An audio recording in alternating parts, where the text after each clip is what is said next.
अगर आपको वीडियो अच्छा लगे तो लाइक करें, शेयर करें और चैनल को सब्सक्राइब करना ना भूलें। सिद्धांत की जब आंखें खुली तो उसे सब कुछ धुंधला धुंधला नजर आ रहा था। उसे समझ नहीं आया था कि अचानक से किसने उस पर हमला बोल दिया था, मगर वो नहीं जानता था कि जयंत थोड़ी ही दूर छुपकर उसे देख रहा था। आज जब जयंत आर्यन से मिला तो उसे न जाने क्यों ऐसा लगा कि उसके सामने जो आर्यन है वो अजीब सा बर्ताव कर रहा है। ये पहली बार नहीं था, इससे पहले भी जयंत को ऐसा महसूस हो चुका था, मगर पिछली बार उसने इस बात पर ध्यान नहीं दिया था। मगर इस बार वो पूरी तरह से श्योर था कि कोई बहरूपिया आर्यन होने का नाटक कर रहा है, क्योंकि वो खुद आर्यन को दूसरे शहर के लिए जाते हुए देख चुका था। वो इस बहरूपिये को अपने मकसद के रास्ते से हटाना चाहता था। जयंत जानना चाहता था कि आखिर वो बहरूपिया आर्यन होने का नाटक क्यों कर रहा था, और अगर वो सच में आर्यन था तो वो उसे झूठ क्यों बोल रहा था। इस बात को जानने के लिए सिर्फ एक ही उपाय था। जयंत ने अपने ही एक अच्छे दोस्त को आर्यन पर हमला करने के लिए कहा। अगर ये असली आर्यन था तो उस आदमी को हराने में कोई भी दिक्कत नहीं होनी चाहिए थी, मगर ये कोई बहरूपिया होगा तो जयंत तुरंत से पहचान जाएगा। जयंत का वो दोस्त काली मायावी शक्तियों का मालिक था। वो एक जगह से गायब होकर दूसरी जगह प्रकट होने में माहिर था। यही नहीं, वो अपनी आंखों से रोशनी निकालकर किसी को भी मार गिरा सकता था।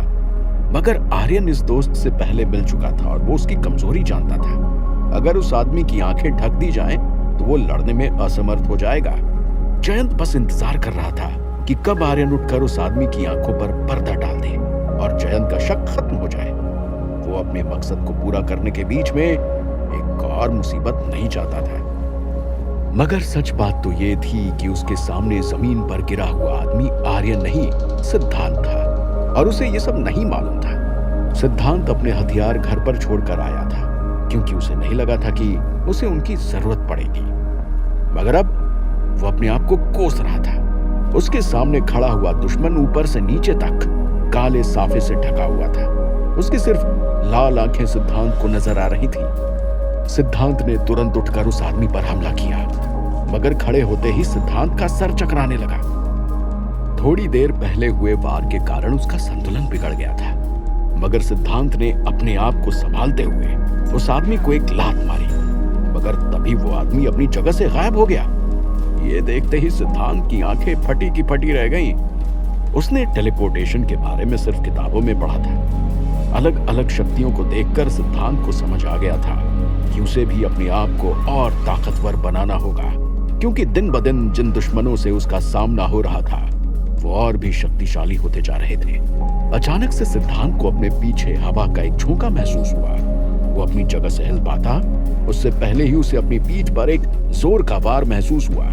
वो अपना संतुलन खो बैठा और सामने दीवार से टकरा गया। सिद्धांत कुछ कर पाता उससे पहले ही उसके दुश्मन की आंखों से तेज बीम निकलने लगी।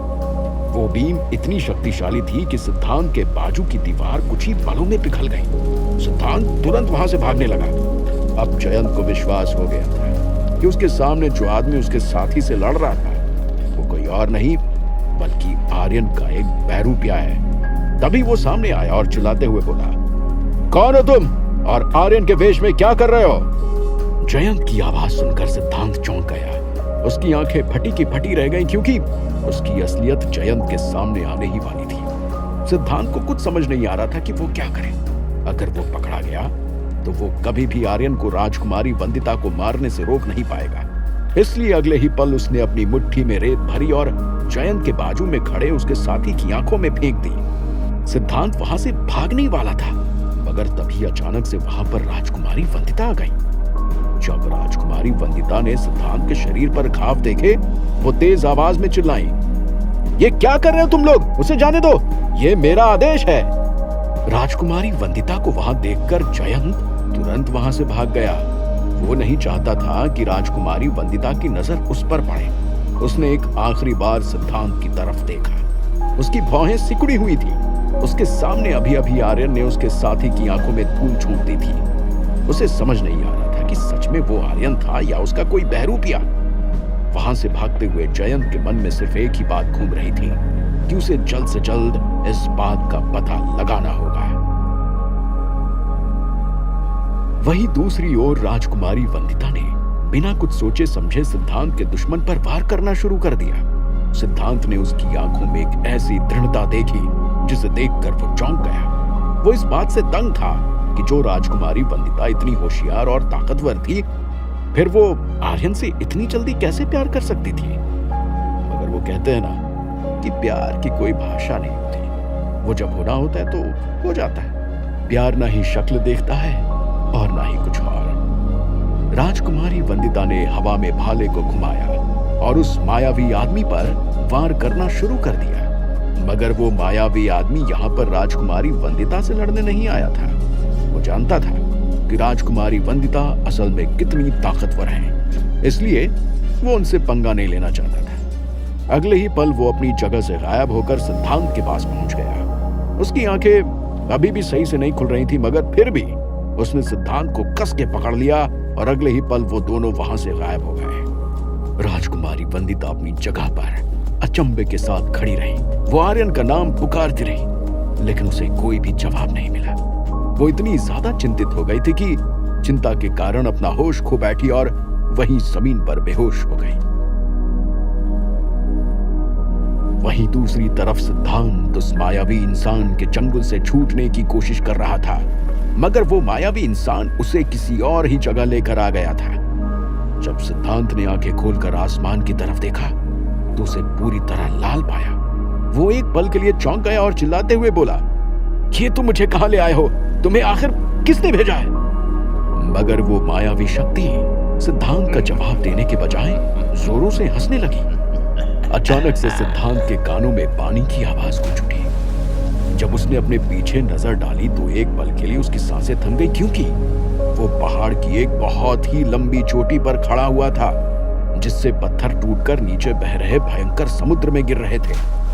सिद्धांत उस मायावी शक्ति की तरफ मुड़ा और कुछ कहने ही वाला था, लेकिन तभी वो मायावी शक्ति धुएं में बदल गई। उसने सिद्धांत को चारों ओर से घेर लिया। सिद्धांत ने हड़बड़ी में अपनी जेब में हाथ डाला, तभी उसे कुछ महसूस हुआ। उसकी जेब में एक छोटी बहनी चाकू रखी हुई थी। ये वही चाकू थी जो वो ट्रोल से लाया था। सिद्धांत ने तुरंत उस चाकू को बाहर निकाल लिया। उसके आजू बाजू तैर रही काली मायावी शक्ति पर सिद्धांत ने एक जोर का वार किया। अगले ही पल वो शक्ति दर्द से कर्राह उठी, जिसके कारण उन दोनों का ही संतुलन बिगड़ गया। अगले ही पल सिद्धांत उस चोटी से नीचे बह रहे विशालकाय समुद्र में गिर गया। सिद्धांत ने हवा में हाथ उठाया और कुछ पकड़ने की कोशिश की, मगर कुछ ही देर में उसके पैर समुद्र के पानी में डूब चुके थे। देखते ही देखते वो पूरी तरह से समुद्र के अंदर समा गया। सिद्धांत ने अपनी जिंदगी में बहुत सी चीजें सीखी थी, लेकिन न जाने क्यों उसे शुरू से पानी से बहुत डर लगता था, इसलिए उसने आज तक स्विमिंग नहीं सीखी थी।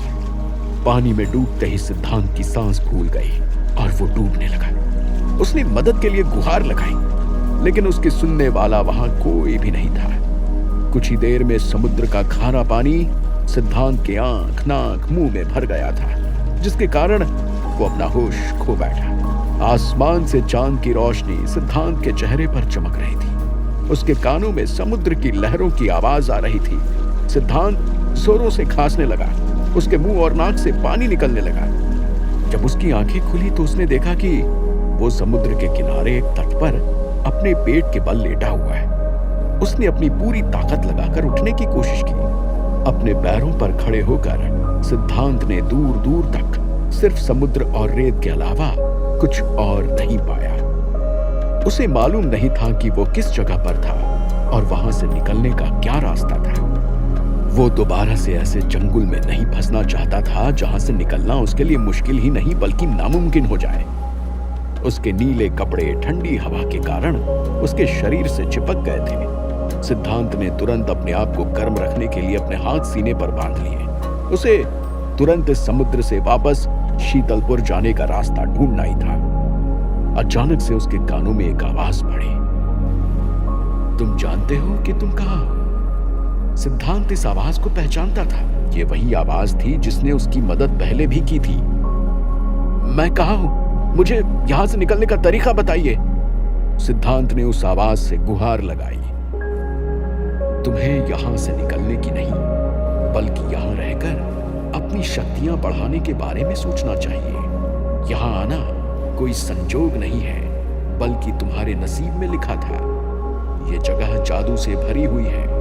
इसके हर कोने में कई ऐसे राज छुपे हुए हैं जिनको अगर तुमने सुलझा लिया तो तुम्हारी ताकत और भी बढ़ जाएगी। याद है ना आर्यन कितना ताकतवर है? उस आवाज ने सिद्धांत को बताया, मगर सिद्धांत एक पल के लिए भी उसकी बात नहीं सुनना चाहता था। वो तेज आवाज में बोला, लेकिन क्या इससे अच्छा ये नहीं कि मैं आर्यन और राजकुमारी वंदिता को दूर रखूं ताकि वो इतने करीब ही ना हो पाए। उसकी बात सुनकर वो आवाज जोर से हंसने लगी। वो बोली, तुम्हें क्या लगता है कि तुम कुदरत को बदल पाओगे?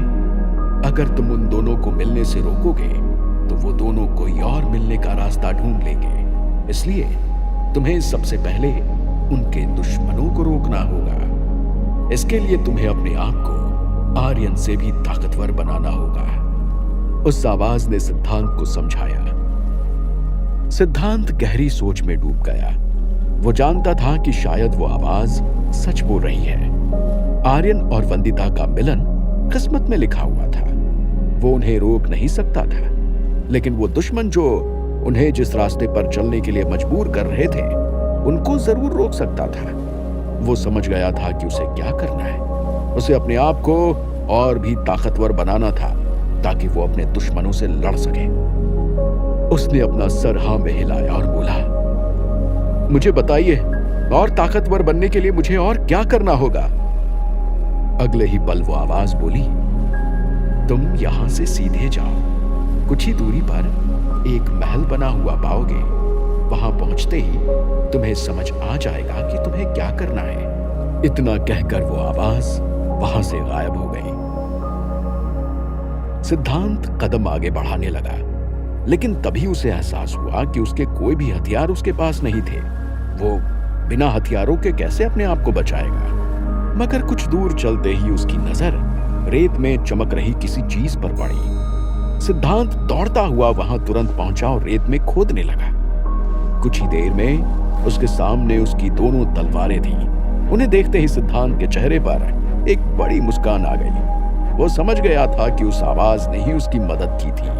सिद्धांत ने अपने हथियार हाथ में लिए और उस आवाज की बताई हुई दिशा में आगे निकल गया। क्या होगा आगे? क्या सिद्धांत इतना ताकतवर बन पाएगा कि वो अपने दुश्मनों को आसानी से हरा दे? क्या इंस्पेक्टर रौनक सिद्धांत की जिंदगी का सच जान पाएगा? कौन से नए खतरे सिद्धांत की जिंदगी में आने का इंतजार कर रहे थे? क्या सिद्धांत भूषण और जयंत को रोक पाएगा? जानने के लिए सुनते रहिए। अगर आपको वीडियो अच्छा लगे तो लाइक करें, शेयर करें और चैनल को सब्सक्राइब करना ना भूलें।